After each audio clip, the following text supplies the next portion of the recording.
Hi, everyone. Hi. Welcome to A Couple of Sassholes podcast. I'm Brooklyn Johnson. And I'm Heather Terry. And for anyone who doesn't know, this is our power hour of true crime where we talk about fucked up people doing fucked up shit, usually for fucked up reasons or sometimes for no reasons at all. That's right. And shit's crazy today because it is round two. Round two of our beautiful episode with Kelly Sutliff, which we've been so excited to be able to talk to. And so we started off here unpacking all of the chaos that has unfolded towards the end of 2019. Making sure I said the right year. December? That was 2019? Yep. I was like, someone, dear God, tell me I was right. I'm like, Heather's like, I already threw some of my papers down. I don't know what year it was. I don't know what year we're in. And so we're really just going to jump right back into the story and continue to give Kelly that moment to explain the craziness that went down.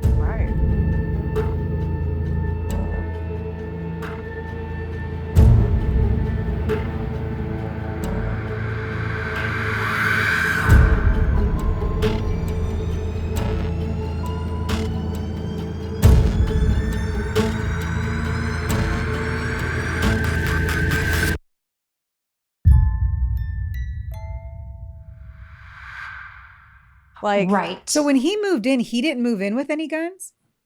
No. Like it where you knew? Correct. I didn't know Chris to be in possession of any weapons. See, and that and just personal, we're Midwest, right? Both my parents are Air Force. Everyone is kin to military. And so just I don't know any ex-military that doesn't have a treasure trove of or even one guns or even one. And that's what I'm saying. I'm not Yeah. even the one. I'm like, when my husband moved in, he also he has a son as well. And it took them 4 trips bringing in, because they're hunters. They're not even military. They're just hunters. And I was like, this is insane how many guns you guys have. Yeah. And they're like, what? I like to, a deer and duck. And I'm over here or The Walking Dead. We have the an arsenal. apocalypse. You're protected. I'm coming to your house. You should. She's already got a plan because I told her I'm not fighting. I'm going to let them bite me in the first 2 minutes. That's too much anxiety. I don't want it. But girl, if you can make it to Owensboro, Kentucky, I will save you. I promise you that. But Chris was the first military guy I dated. So now I'm very well aware, that may be a bit of a red flag that he didn't have a gun. So I thought he had a gun license. I later learned he did not. I do believe that there may have been guns in my house that I did not know about. My other theory that, again, I cannot prove. So I had a 9mm Glock. One of the guns that I believe Chris may have had that I did not know about, that may have been in his safe in his office that I never went in because none of my stuff was in there. I also believe he had a matching 9mm Glock. So I have to be honest with you, even if he couldn't get in my safe, I think Chris was potentially planning to kill me with his own 9mm Glock that he may have had that I didn't know about. But when I took the gun out of the house, I think I fucked up any plans Chris had, because now the gun would be documented not in my house. And I brought it to my sister's house because we had reconnected. So I brought it to my sister's house. And that's when Chris, I think, lost his shit. Because when I took the gun out of the house that night, that's when I started to get all text messages from Chris basically saying that, I was coming home to a dead body. And in that moment, I didn't realize he was talking about me. I just thought, oh my God, he's potentially gonna hurt himself. I didn't know if he was saying this because he was serious or because he wanted to get me to come back because he was afraid I wasn't coming back home that night.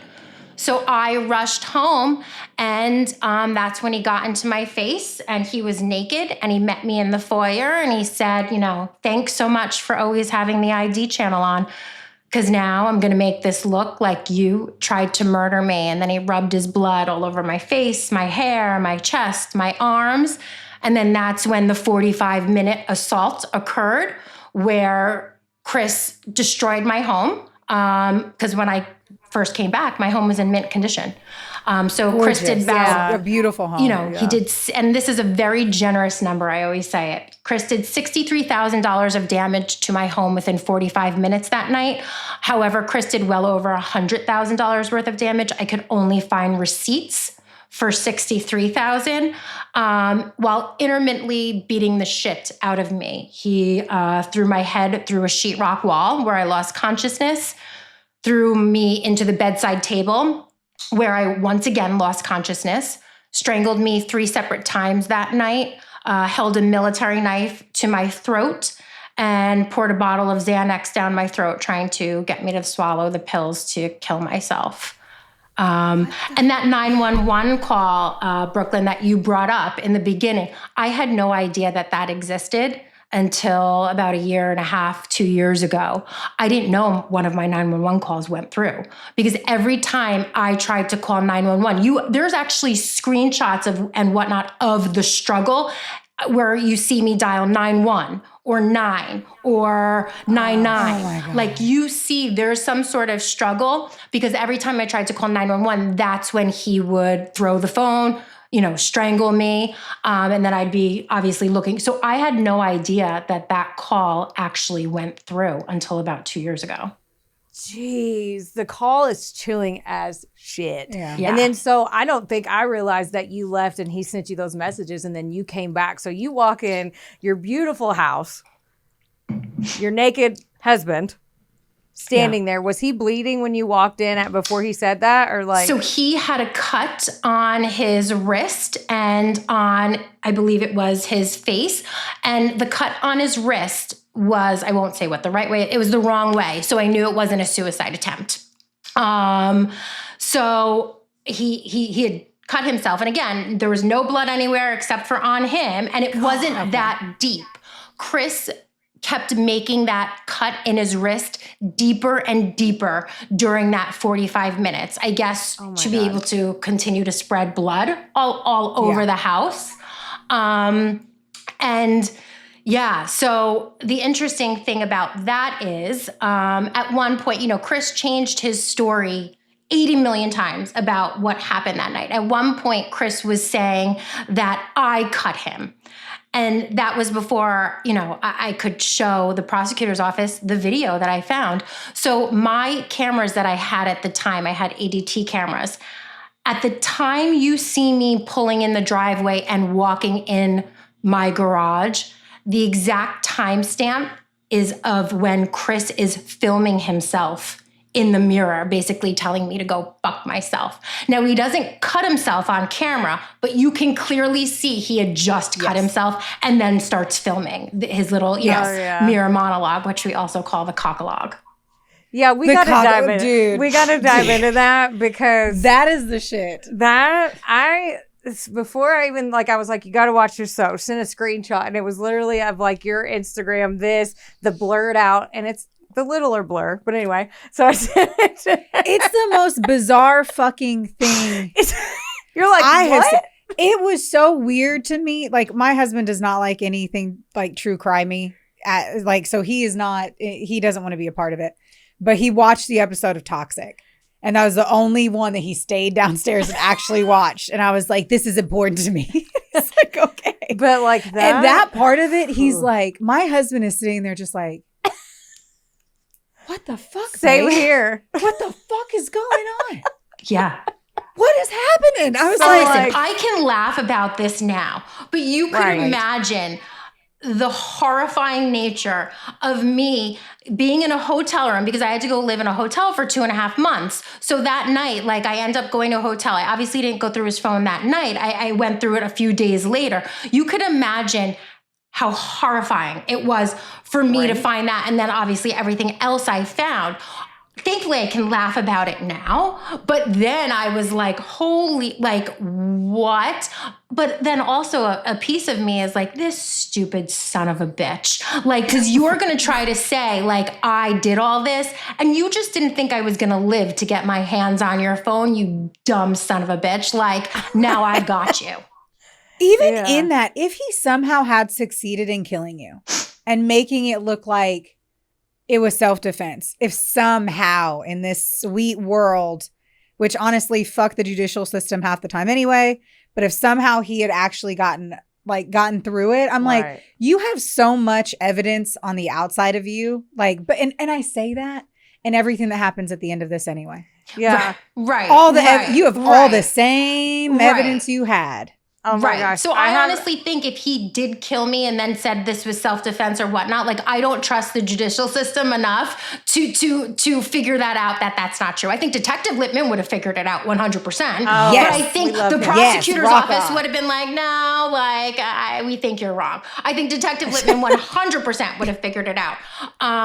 But, you know, the prosecutor's office, you know, I have zero faith in. So, you know, to be honest with you, the way I also explain it is Chris is a very calculated thinker. So I think without knowing it that day, I kept interrupting whatever his plan was.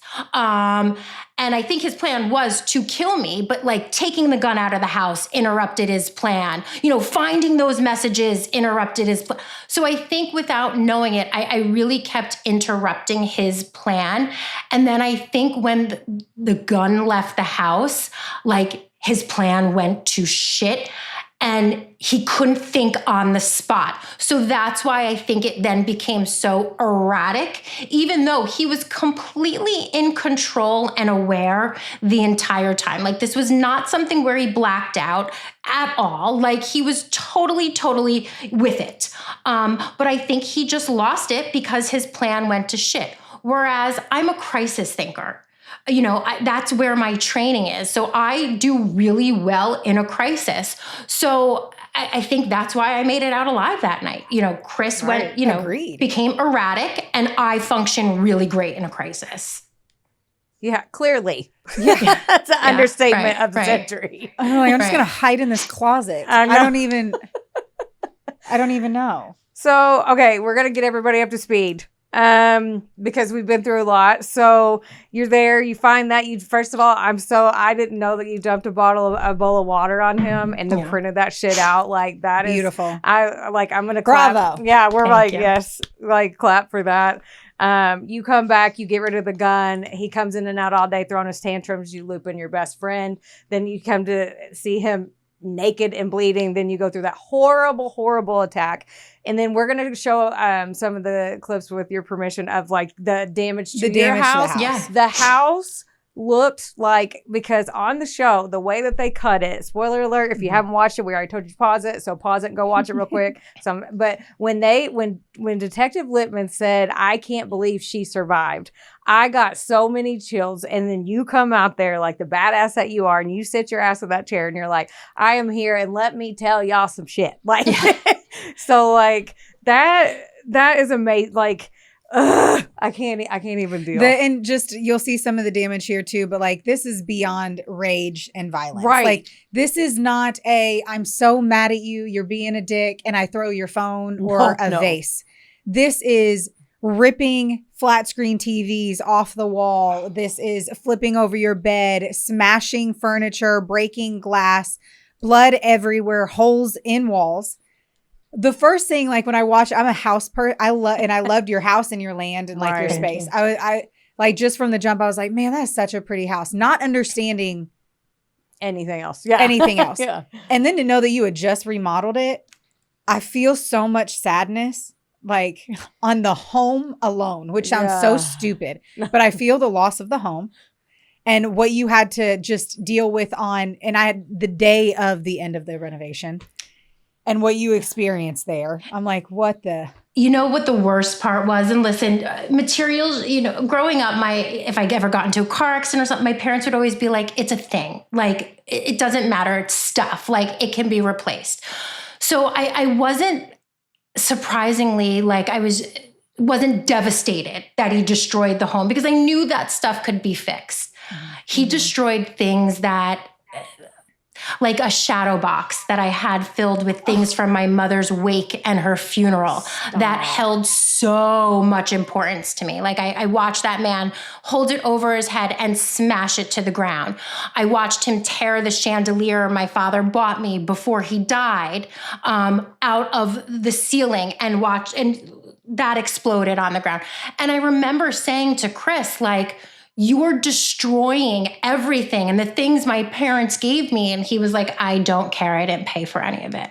So he knew exactly what he was doing. So, and so when people say like, oh my God, you must have been really upset about, no, I wasn't even upset about the house. I was upset about the shit that can't be replaced. That really, I'm a very symbolic person. So that stuff like tore me apart. Yeah. And then speaking of things that you love, you mentioned Chester earlier. So can you go into a little bit about Chester as far as that night and how the night essentially ended. How it tied into it? Yeah. So my poor dog, during this, I think, Chris spent the majority. So he destroyed every single room in this house except his office. Of course. Again, another reason why I believe there may have been a gun in there that I did not know about, because the police had to search and go through this entire house and clean it up. They didn't really go in the room that wasn't destroyed, right? So, and again, it was also his office with his stuff. It's his stuff. He's not going to destroy it. Another piece of evidence that goes to show Chris knew exactly what he was doing, because he didn't destroy his room. So he mainly did the most damage upstairs, as well as in the kitchen and the dining room. So I think Chester, my dog, was hiding downstairs where there was much less damage. And I was upstairs during most of the attack. And at one point because I still to this day, I don't remember that much visually from that night. I have like bits and pieces of memory, but auditory, my senses were really heightened that night. And I could hear Chris in the kitchen. And at one point, I couldn't find a phone anymore. He had thrown them, and I could not find one. So I knew, and again, remember, I didn't know that one 911 call went through. So I remember thinking like, he told me he was going to kill me. So I need to get out of the house.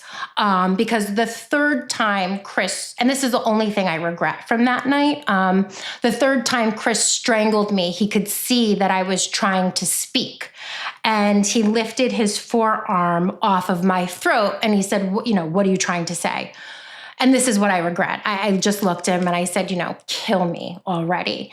And he laughed and he put his forearm back over my throat and he said, not yet. You're going to watch me first. Meaning I was going to watch him destroy my home. Then he was going to kill me. So after that, like it was verified to me that this man is going to kill me. Like that's what's happening tonight. So I knew I needed to call 911 because I didn't know that call went through. So when I heard Chris in the kitchen, I knew that was the only way, the way my house is set up, I knew I could get out of the house without him seeing me because I didn't want him to obviously know I got out of the house.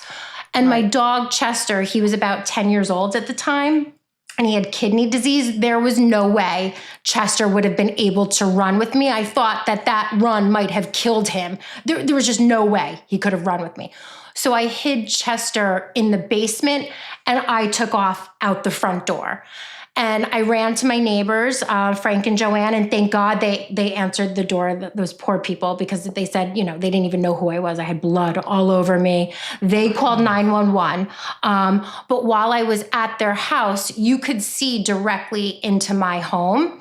And Chris was in the bay window smearing his blood on the bay window. Mm-hmm. And then I saw Chris start to go towards the basement. And that's where I hid Chester. And I knew that if Chris, because I think Chris thought I was hiding down there, if Chris realized I wasn't down there and he found Chester and he knew I got out of the house, there was no doubt in my mind because of what had just happened that he would kill my dog. Because nothing in life was more important to me than that dog. So I start screaming and at my neighbor saying, I've got to go back. He's going to kill Chester. He's going to kill Chester. My neighbor Frank was kind of holding me in a bear hug because I had collapsed on their foyer floor. And Frank's like, I'm going with you. And I turned around and I was like, Frank, you are not going with me. He's going to kill you. And I kind of wiggled out of Frank's arms and I took off back into the house because there was just no way I was going to let that man touch my dog. What I didn't know then that I know now is because that 911 call I made went through, the police were pulling up to my house at that time. So they literally saw me running back into the house. And when I ran back into the house, my smart dog, Chester, I think he must have sat at the top step. And when Chris opened the door, Chester ran out. So and it was really very much divine timing, all of this. Right. When I ran into the house, Chester was sitting, and you hear him barking actually on one of the Ring videos. When I run in, you hear him start barking because I'm calling for him. I see him, I grab him, I push him into my office, and then I just slam the basement door on Chris. And on the Ring video, you actually hear Chris start screaming bloody murder because he realized I'm not hiding down there and I got out. And literally, I just turned my head to the right and the police came in and I saw the police. I saw a flashlight and I screamed, please help me. And the police came barreling in. And from what I was told, when the police came in, Chris was halfway up the stairs with a knife. So I think if they didn't come when they did, I would not have been able to barricade that door against that man. He would have pushed 100%. The door open. Right. And then he was a strong looking man. I also need to give physicality here. The guy is ripped. He is strong. And that matters in the sake of this conversation. Especially. I feel like I have always thought that somehow we can compete with men. I had this delusional thought of grandeur that I could take a guy. I really, and my husband who's average height, average weight. And, we were wrestling one day and I was like, I could totally get out from you. And he's like, no. And I'm like, okay. He takes one arm and he holds me down in a way and I'm stuck. And average, not a guy who was at the gym 24/7, obviously focused on this. And you can see it through the damage the damage through the house that it took. Right. Strength. Yeah. And you flipped over heavy, huge beds. Yeah. Your furniture is not IKEA. Right. And what I know now that I did not know is, Chris was taking steroids without me knowing. So I think that adds another element to the amount of strength the man had that night. Oh my God. And he's rage-filled and he has beat you and knocked you or strangled you unconscious, all this shit. The thing that got me where I was literally in tears is when you ran back in. Because they show on Toxic where you run back in and your face is scared and determined and it is, it's very. And I would never, because some people gave me some shit for that, right? Running back into a dangerous situation. And I would never advocate for someone to do that. It was a split-second decision, and I would do it again. God forbid I have to. No one's laying a hand on one of my dogs. They're my children. I don't have human children. Right. These are my children. And yes, I was willing to risk my own life that night to save my dog. People can think that's stupid. That's great. You would not do that. That's fine. I would do it again if I had to in a heartbeat. I was willing to risk my life that night to save my dog. Oh, yeah. We're huge dog people and we obviously. Don't. Yeah, she's got stepkids. I don't have any children. So my rescue dog is my kid too. So I feel you on that one. And just watching the ring doorbell footage on that was just wow. So after everything that happens that night, he's arrested. You go to a hotel. And then what happens when you realize he gets out on bail and isn't even, I don't think he was in there for 24 hours, was he? So he didn't even get out on bail because we have something in New Jersey called bail reform. Oh, shit. So if you're a first-time offender, which on paper, Chris is a first-time offender. Now I know now that his exes all say, that he has been abusive to them in one way or another. It's clearly been the worst with me, but he does have a history of being not only violent, but abusive and toxic. And so on paper, yes, Chris is a first-time offender. So Chris didn't serve 1 second in jail. He was taken to the hospital that night, and that's where he was, when he got out of the hospital, I believe he had to go to the police station, and that's where he was served his charges. And that was that. So Chris never, and I was horrified, because even when I had, restraining orders and whatnot, temporary restraining orders, Chris started stalking me.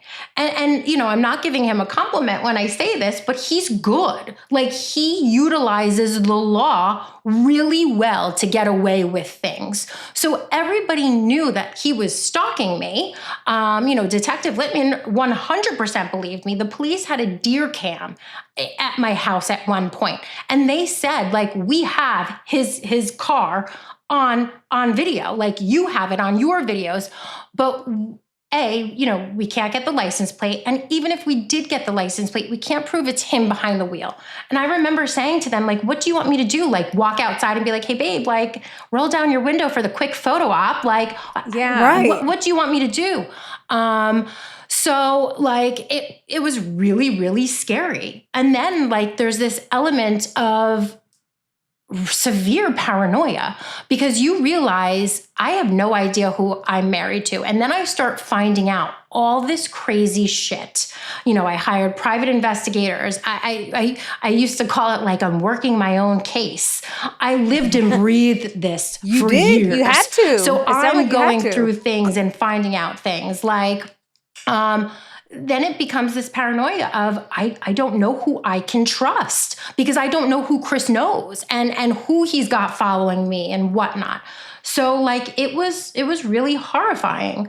And then, like I said, like, he really used the system against me. He had my gun taken away, where there was on my gun an illegal magazine that Chris was supposed to get rid of, that clearly he purposely did not get rid of. And he went and had my gun taken away, where I was red flagged, and the prosecutor's office wanted to charge me with a felony.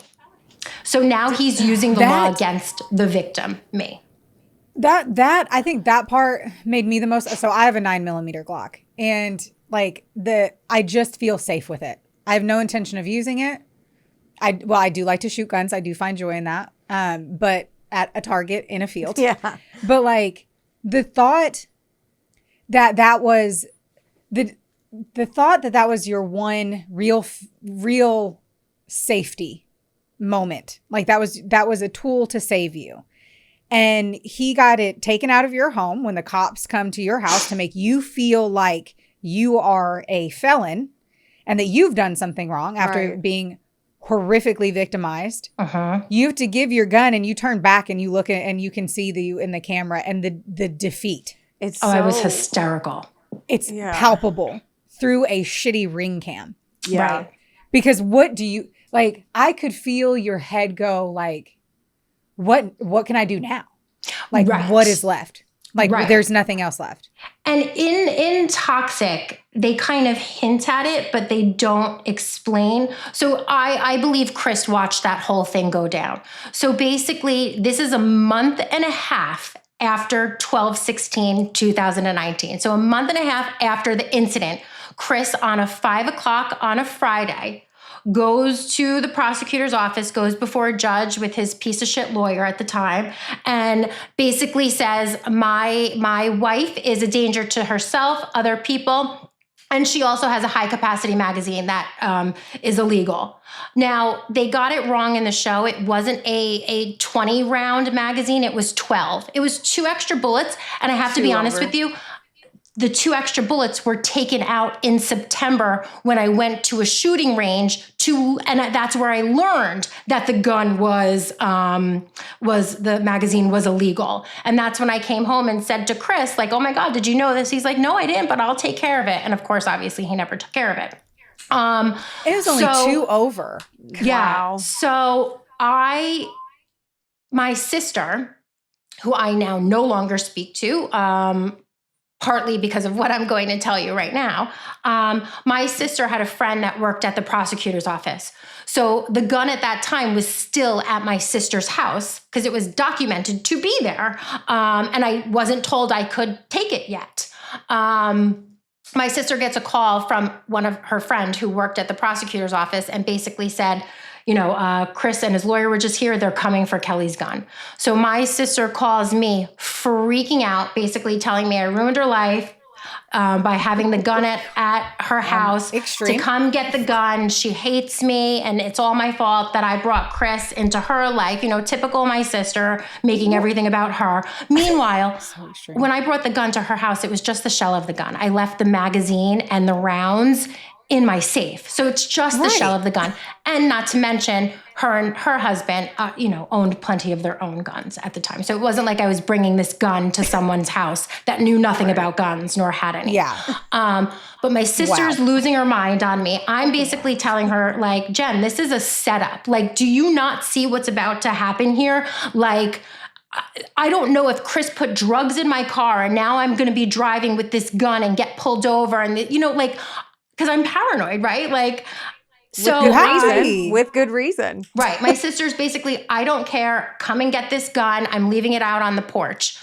So I'm like, all right. So I go to my sister's house to get my gun. Now I know at this point, like the cops are coming to get this gun at some point. Like, I don't know if it's going to be when I'm driving. I don't know if something's in my car. I don't know what's happening. So I get back to my house and I pull in and I get out of the car. And I just had this feeling that Chris was there. So you see in Toxic where I'm talking to Chris, I'm basically saying, you win. I can't do this anymore. I start saying, like, I know the police are coming. I know you're having my gun taken away. And I'm talking to him basically as I'm walking to the house to bring my gun back inside into my safe. I get upstairs. I put the gun away. I'm paranoid that he also might be in the house. So I'm still talking to him like in the house, basically saying, I'm sorry. Like, I'm not going to go through with your charges. Like, I can't do this anymore because I'm terrified. I walk outside. I start locking up and I hear this little bell ring and it sounded like so creepy. Ding. And that's when you see in Toxic, my head like spin. And that's when I say, Chris. I think where my house is, there's all woods on one side and there's this path. I think Chris was watching this whole thing go down and that was he dropped something or rang something to let me know, like, I'm here. You're right. Literally minutes later, the police pull in. I, say to them, you're coming for my gun. And they're like, how do you know? And I'm like, a little bird told me. And then I'm just hysterical, basically saying to them, how can you do this to me? And they're like, we don't want to do this. Like, these are direct orders from the prosecutor. And I'm like, I know, but you're here. Like, how can you do this to me? Then it clicks to me and I go, oh my God, when the police took the gun out of my safe, I go, the magazine's illegal. I said, are you going to arrest me? And that's when it clicked to me, this son of a bitch never got rid of the magazine. Now I'm getting in trouble for this. So then after the police leave, you can see I'm hysterical. This was devastating to me because this basically also just said to me, the system's not going to protect you because really it just fucked me, right? So now I'm thinking my ex is after me and going to kill me. And the system that's designed to protect people like me totally just screwed me over and is leaving me in the wind. So I drive back to the hotel and I get out of my car and there was a Dunkin' Donuts kind of across the way of the parking lot.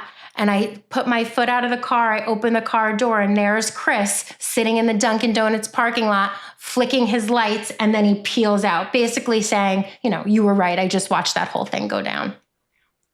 It's like, what the absolute fuck? Yeah. What the hell? Man, one of the questions was like, when did you realize, that the relationship was completely over? And it's like, you woke up that day and obviously I feel like the series of the events for you unfolded in such a like cattywampus way almost. It was like you kind of got a few little red flags. Yeah. Now, whenever you look back to it, but really like a dam was just opened up almost. Right. And you were tidal waved right out of there. Right. Like the way I also describe it too is like, so that day that everything was happening, one of the times later in the afternoon, one of the times Chris came in, he basically was like, "Are you leaving me?" And at that point I had made the decision that yes, I was. So basically I think I was poking a bear that I didn't know was a bear. And I turned to Chris, and again, the most dangerous time for someone to leave or the most dangerous time for a victim of domestic violence. And again, at that point, I didn't know I was a victim, right? Or an abuser. So, but it's important to say that the most dangerous time for someone who is in a toxic relationship or an abusive relationship is when they leave. Again, I did not know I was in that. I just thought I was dealing with a cheating piece of shit husband. So by the time I had made the decision that I was leaving, it was in the afternoon. And that one of the times he came in and said, "Are you leaving me?" I turned around and I said, "Yeah, Chris." I said, "This marriage is completely over. There's no way I can stay married to you." And that's when I think he was like, "Okay, she's going to die now." Because no one leaves Chris, right? No one leaves Chris. I am the first out of all of his exes to be the one to leave him. He typically leaves everyone. You are the only one, like you're his only ex-wife, right? Had he been married before? No, I'm number 4. Chris got married, from what I understand, in different states and whatnot. So I'm number 4. I'm his 4th ex-wife, not his last relationship either. He's been in other relationships since me. And I can also tell you that the abuse didn't stop with me. So the show's obviously been out. Has Chris contacted you? So there's a protection order. Chris cannot contact me, and he would not. I would hope not. Obviously he's not. I have heard word of mouth. He is not very happy about the show. I didn't think he was going to be. He didn't know about it. That's what I was gonna ask. Did he know? So no. So I love that. He didn't. And I purposely wanted it that way because I really, for 2 reasons. Because, Chris is very litigious. Chris loves to go to court and make people's lives miserable using the system. So I felt like if Chris had too much warning, he would try to jam me up with this in court to not get it released or whatnot. But also I just really wanted the surprise element for him. I just wanted him to think his life was going really great. And then all of a sudden to find out no, I'm just airing your shit on national TV now when I've never exposed your face or your real name before. I've decided to go balls to the wall. Wonderboy Media is not only the proud producer of this glorious magic imploring your ear holes right now, but they're also a big deal. Get in touch with them today to make all of your dreams a freaking reality. From using their bangin' ass podcast studio, where we are right now, to creating amazing videos and editing our content like the mystical mavericks they are. Your podcast can go further when you have a Wonder Boy. Hit up Drew today at WBOYmedia.com. Or text him day or night at 270. Just kidding. Does your face look like a mugshot lately? Then it is officially time for you to visit Hetef Aesthetics in Owensboro, Kentucky or Nashville, Tennessee. That's right. Go see our girl Amber Teasley and her team because they'll have your face and your skin look like a damn filter. And their staff is absolutely amazing. It's like a mini Botox party, which personally is my favorite. You leave looking fresher and you don't have a hangover. Another good thing is that if you go in there and you tell them that a couple of Sassholes sent you, you get 15% off of everything. That's unbelievable. So if you have been considering getting that glow up and making that ex jealous, it's time. I'm so proud of you. God. And way to go. Proud of you for every million things that we can say on just your overall, who you were before this happened was a beautiful, stunning, obviously an amazing daughter to 2 parents, a loving dog mom, a great psychotherapist, everything you did before, you were already spectacular. And just proud of you for everything that you've gone through on this, but then you were able to tell this story. So not only did he do what he did and essentially get away with it, and has abused women, I'm sure in the past will continue to abuse them, consistently gets away with it, abuses the system as you've mentioned, and you were able to be a huge, aggressive, eggplant-sized fuck you. Right. And get it on TV. Like, fucking Right. bravo. Thank you. Thanks. You know, the way I explain it is like, I didn't get justice, you know, for any of the listeners that didn't watch the show. Like, Chris got 3 years probation for all of this, for pleading, you know, guilty to aggravated assault by strangulation, criminal mischief, and possession of a deadly weapon. He got 3 years probation. And I was very adamant for, you know, I did not get along really with the prosecutor on this case. Her and I didn't really get along well. So, you know, I did not agree with a plea deal, but there's nothing I can do. You know, I wanted to go to trial. I wanted to testify because I wanted Chris to get the punishment he deserves. 3 years probation is not that. So the system did not give me justice. So this is how I got my justice, by being able to expose him, not only because I deserve that, but also to try to protect the next victim of his. Because there's going to be more of me. And one day, like I said in my victim impact statement, someone is going to die. And this was the only way I knew how to try to prevent that, because the system didn't do shit to do that. Why wasn't attempted murder? Yeah, I don't understand the plea. I don't know. That didn't make sense to me. Like, he attempted to murder you. That's At least from my understanding, everything you said is attempted murder. Yeah, I mean, I don't know. So the only thing I can surmise about that is one of my lawyers used to be the former head prosecutor of the homicide division over at Morris County Prosecutor's Office, which is the prosecutor's office I dealt with. And he basically, even though he felt like this was attempted murder, you know, he said he wished that Chris was charged with attempted murder, but he also said attempted murder apparently is very difficult to prove. So listen, do I really think the prosecutor's office wanted to do their job, go to trial? And no, I don't. So that would make sense why they're also not putting in the extra effort to give him a charge that might require them to work a little bit harder.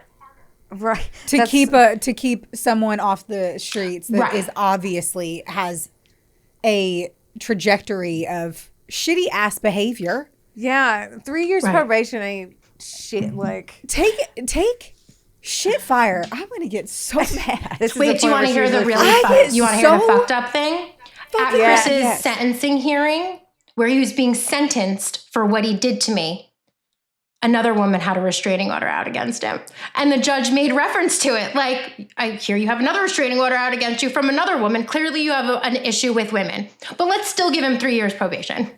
the judge that sentenced him to 3 years probation made reference to that. Yes. And I don't blame the judge. I have to be honest with you. I don't blame the judge in this.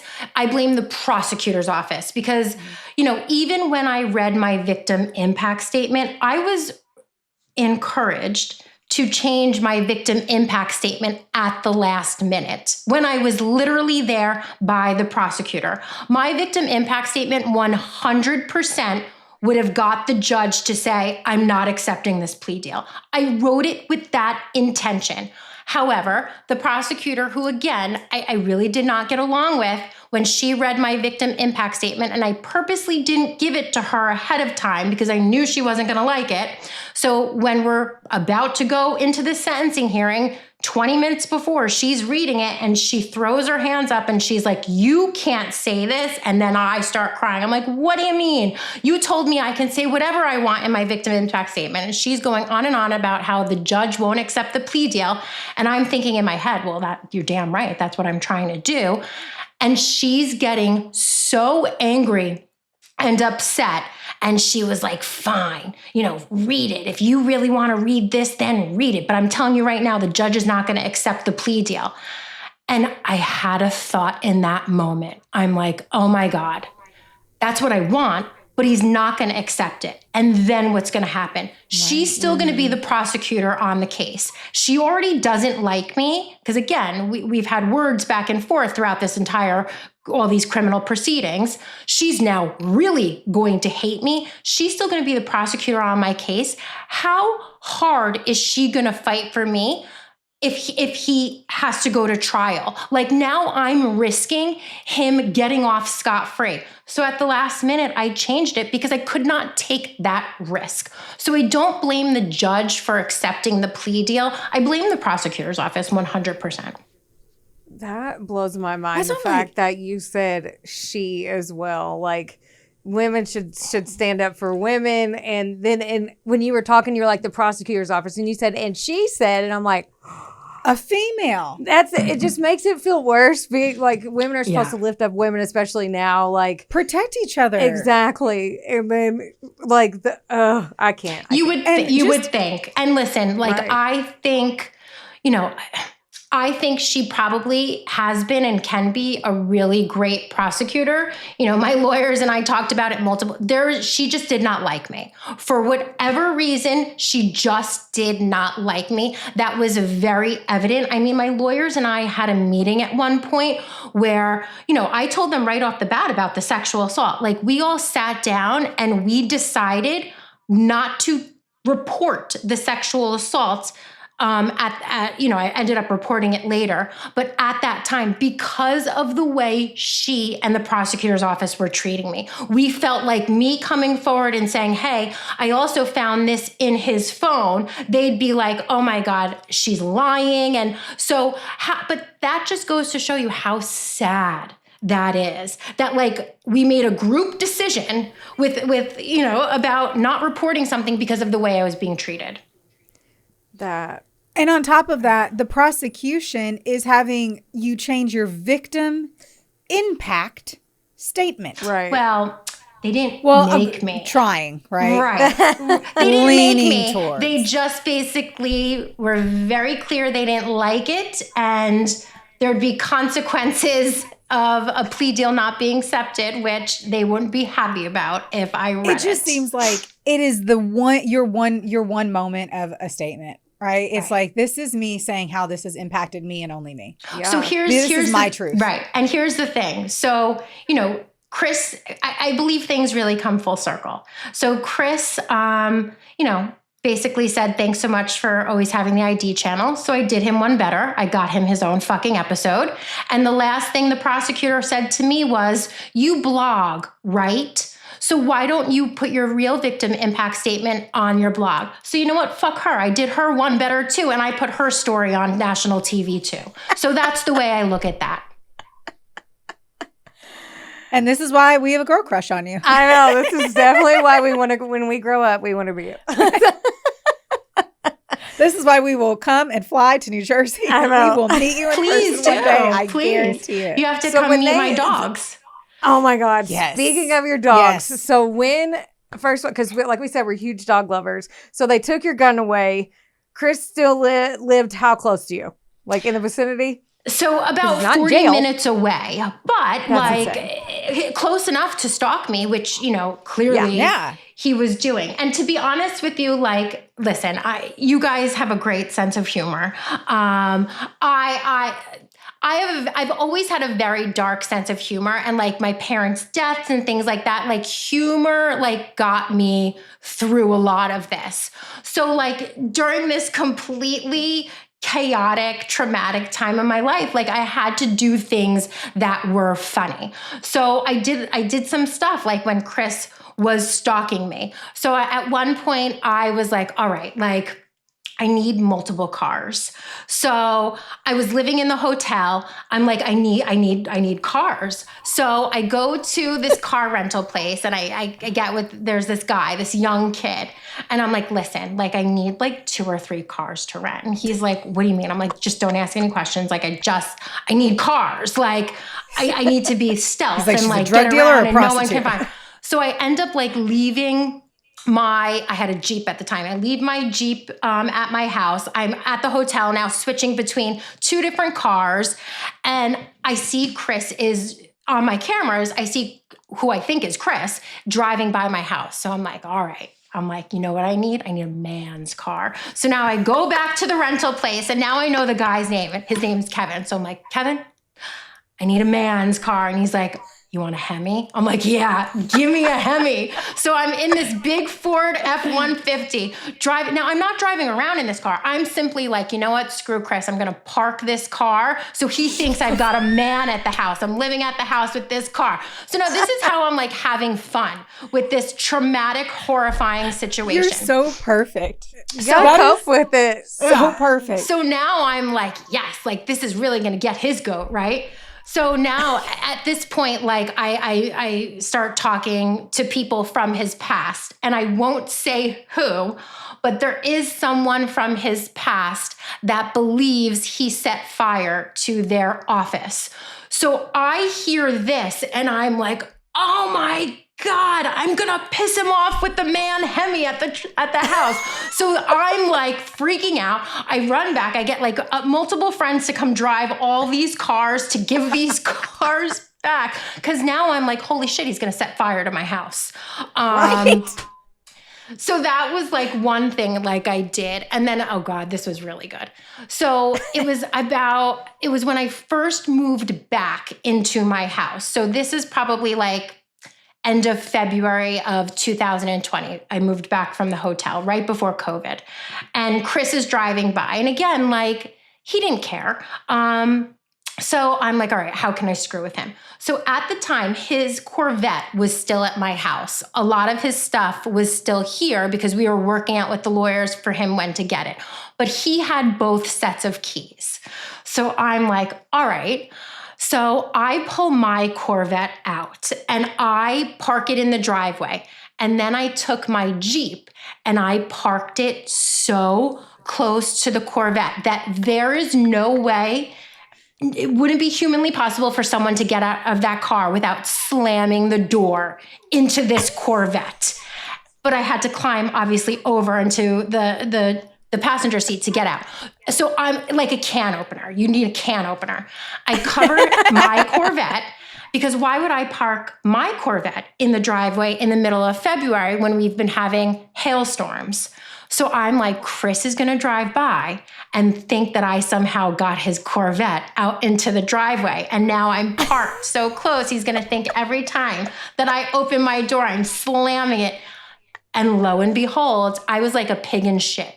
The nights that I had that Corvette outside covered, waiting for him to come by. Lo and behold, there I have on my Ring video, there's a video of a car that drives by, slams on the brakes, and stops.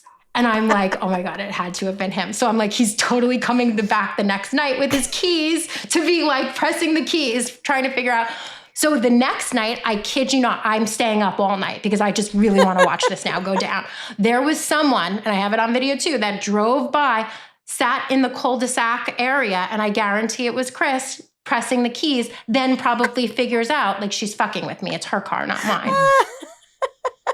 Hell yeah, girl. I love that. And I that love it. makes me happy. That brings me joy. And I'm also going to steal that pig and shit thing. I like that. So The what? she said I was like a pig, but she said she didn't say it like she had cornbread flying out of her mouth. I couldn't even understand what she just said. I go, didn't what? understand me. I'll stop. A pig and shit.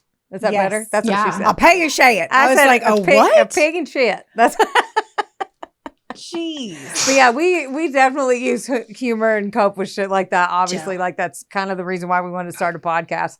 Like, I'm just happy you were able to like fuck with him, man. I'm happy you were able to like poke the bear, elbow the rib. I had to. There had to be, at one point, like my lawyers were so great. I would send them sometimes some of the most unhinged emails, totally unhinged, where I'm just like going off about Chris, his lawyers, the system, like just completely unhinged. At one point I had said to my lawyers, I'm like, this is going to be like a Netflix series someday. And like, I get to pick the cast of the Netflix series because you would know by who I pick if I like you or if I don't like you.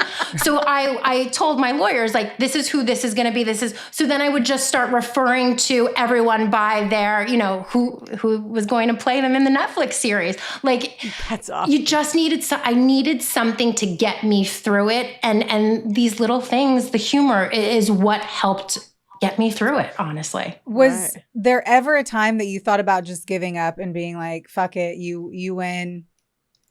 I'm just going to be scared. Often. Honestly, often. There were multiple times. Sometimes I was able to get myself out of that place. Other times it was people like Detective Littman. That was like, no, you're not going to give up. Like, this is hard, but you're going to push through. My lawyers were fantastic. And, every time I said to them, screw this, I'm done. They're like, no, you're not. You're not. My friends. So yeah, there were plenty of times where I just wanted to throw in the towel.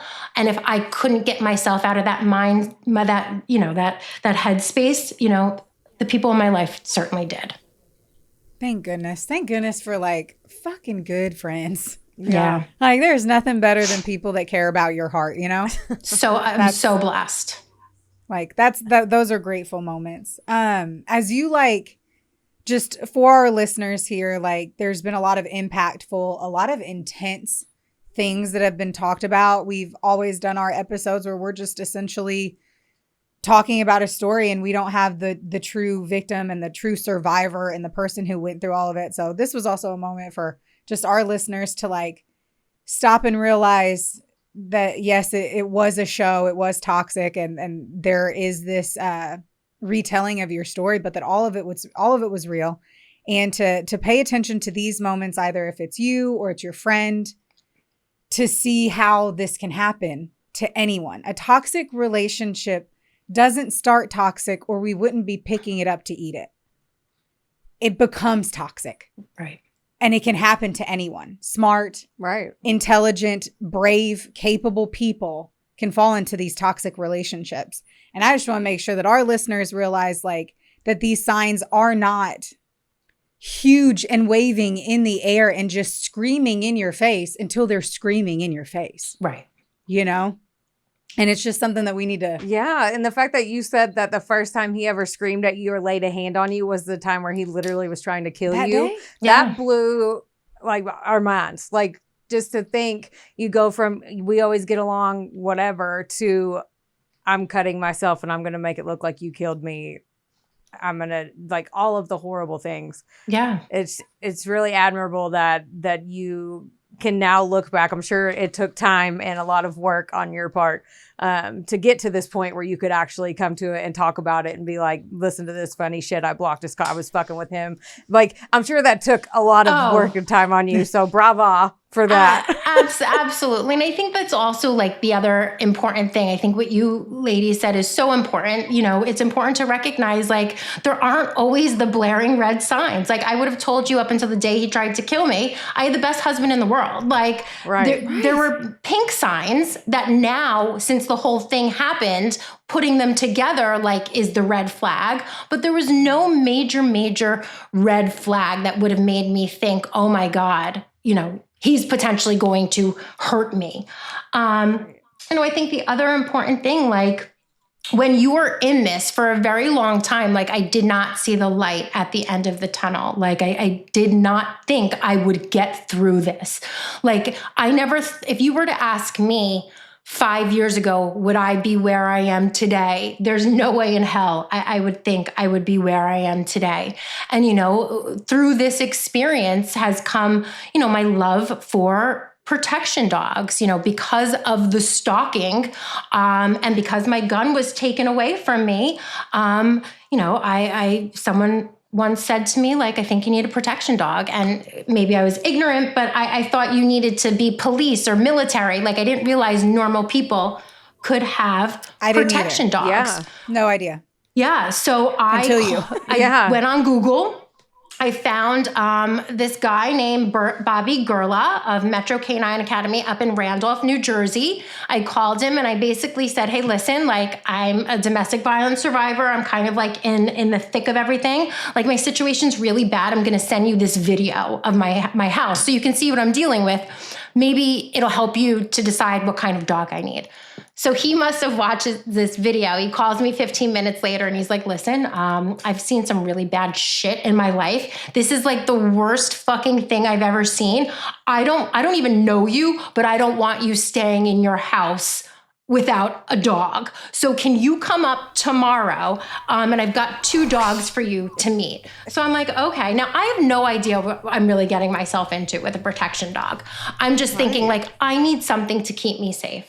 So I go up and he's got these 2 dogs. One was Axel and he's like, you can't have anyone over. He's like, no, literally, like if someone you want to come over comes over, like the dog has to go away. And in that moment, I was like, I don't really ever want to be around people again. So maybe that's a good idea. And then I'm like, you know what? Like maybe at some point I'd like to have someone come over. So maybe Axel isn't for me in the long run. So he's like, Stella. I have Stella, like fully trained, super, she's very territorial. Like no one is getting into your house that you don't want in your house. Like if you want someone in your house, she'll be okay with them. You've got to introduce them outside. And then, you know, she has to see that you're letting them in the house, whatever. So I always tell this story about Stella. So the first time I met Stella, one of Bobby's workers brought her up to me. And Stella isn't a lovey dog. She's affectionate, more affectionate now, but she sat down next to me and I was just kind of petting her, getting to know her. And this guy starts walking towards me to come talk to me. And Stella took her right paw and just put it over my left leg and leaned against me. And in that moment, I was like, she's basically saying she's got me. And that was when I knew Stella was coming home with me. And really, like, that's where my love, not only for protection dogs, but the training. So I kept up with the training because I fell in love with it. It gave me a passion. It made me feel empowered. It made me feel alive again, confident. All the things that I had lost because of my situation, these protection dogs and the training gave back to me. So, you know, I continued training with Stella. I still train with her till this day, but I ended up getting a puppy, 8 weeks old in, I think it was, he's going to be 3 in September. So in 2022, who I trained in protection work from day one that I now compete with in competitions. And I recently just got another protection dog, a Doberman, who I'm in the process of training with. And about 1.5 years ago, I thought to myself, like, what better way to give back what these dogs have given to me than by giving other survivors a protection dog. And protection dogs are super expensive. So, you know, it's not something anyone can just afford, understandably so. And that's how Kelly's Canines Tales of Courage was born, where we provide domestic violence survivors with trained protection dogs.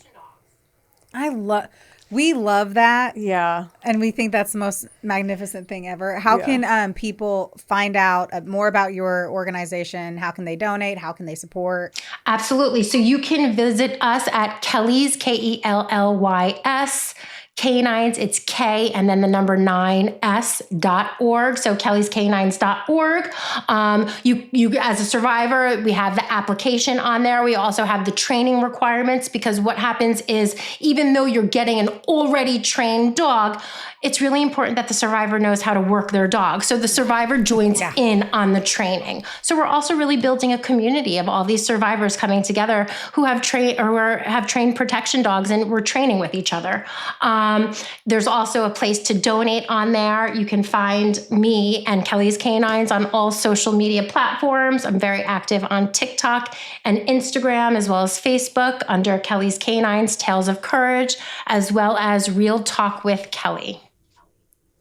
Thank you for that. Yes. I know the big dog energy shirts are probably my fave. Yes. To They're say my the love very, those. very least. And you do, you know what? You do have big dog energy. You Thank really, really do. Like, I mean, we did a lot of pre-work before we started talking to you today, but I think my jaw dropped about 14 different times. Yeah. I took my glasses off because my eyes started watering a little bit. Heather, I'm this emotional. morning, we met this morning and she goes, I think I'm just going to watch the show again. And I was like, how many times have you watched it? And she's like, I think that's my 4th or 5th. And I was like, Heather, I was like, now you're brinking being crazy for Kelly. I have a horrible memory. And she goes, yeah, but I just want to make sure that I go, the whole goal is that like today, Kelly's going to tell us some shit we didn't see. So I go, you don't have to watch it again. I was just afraid I'd forget something. And she probably did. So the number one person who's watched the show the most, I can guarantee, is already Heather. I appreciate and I love it. And here's a good thing that you guys didn't see on Toxic that I think you guys will very much love. In Chris's mirror monologue, otherwise known as the cockalogue, they don't finish it with the last sentence. So Chris's last sentence in that mirror monologue, as he's shaking his little pee-pee around, is at least someone else can check out my dick. So Chris, if you are listening, I've been keeping a tally for you. Multiple people have now checked out your dick, and there is not one person that is impressed. I mean, the blur did look a little small when he was swinging it around with his wang in the wind. I did not have to make a big blur. I did not. Dude, oh my God. Thank you so much. Thank you. I am And Chris, so happy. everyone thinks that your dick is small. Yeah. The whole world is sitting here. PSA to Chris. PSA. We are all sitting here and we think your dick is small and your attitude is shit. Yeah. And fuck you and don't touch women. That's right. I wish diarrhea upon him for the rest of his life. And then, oh my God, that video, I swear to God, I want to get it out of my brain forever. Oh, no, I don't. I laugh about it randomly. I do too. I truly do. Randomly. And this is so stupid to even say, but like randomly, I will like walk out of the restroom and I'll just think about like that weird video of Chris like flinging his dick in the, it's basically like him slinging his dick in the mirror. And like, I was on Tinder and everything, right? I have gotten so many stupid videos of dudes with their dicks out in like a bathroom and they do that. And I'm like, what are you doing? Right. And then he's like, well, let me just throw blood on me too and just make it even more like manic. But I'm just like, anytime a guy is showing off a dick in front of a mirror, it's not a good look. Yeah. I wish Never. more women would tell the guys that. Right. No, I don't know any woman who has said, oh my God, I just loved this dick pic that I got. So PSA for any men who might be listening, like we don't like them. Like we don't. No, it's not a mantelpiece. We don't want to see it in the wind. We don't want to see it straight down the barrel. We're not printing it. It's not going in a frame. We like them, but you know, I like pizza too, but I don't want to look at it all the time. You know what I'm saying? Right. Well, thank you so much. Yes. We will make sure to highlight all the ways that everyone can find you. Please make sure that you guys support Kelly, support the episode, support all of the women who are pushing forward for the victims whose voices have either been taken from them, stolen from them, or never even heard. So thank you for everything you do. That is the fucked up, crazy survivor story of Kelly Sutliff up against our little douche canoe, Chris. And that was our episode. Thank you. Clap, I feel like we should too. We should clap for Kelly. Don't forget. Thank you guys for review, having me. You guys put on an amazing show and have an amazing podcast. And I'm just so grateful that you asked me to be a part of it. So thank you so much. Oh my God. We only paid her $22 to say that. No, for all of our, thank you for being an honorary sasshole. Now you are forever. We're kind of, so you're welcome for that. Everybody else, like, rate, review, subscribe to our show. It's free. It's free. Gives us a little bit of an uptick there. It is free. Well, some people are like, well, it'll cut. Nope. Like, rate, review, subscribe. It's free. Yes. Thank you all so much. Don't forget, don't get mad. Get sassy. We love you. We love you. Bye. Love you. This episode was sponsored, edited, and produced by Wonderboy Media. Get the deets at WBOYmedia.com to see how you can make your podcast dreams a reality. Help us out and be sure to rate, review, and subscribe wherever you listen to our audio project. Don't forget, follow us on Facebook, Instagram, and TikTok at, of course, a couple of Sassholes. Want more sass? Become a member of our Patreon for bonus content, merch, and more. Plus, we're on Cameo now, so there's even more ways to get the sass you need just how you like it. As always, don't get mad. Get sassy. Theodore, can I pet that dog?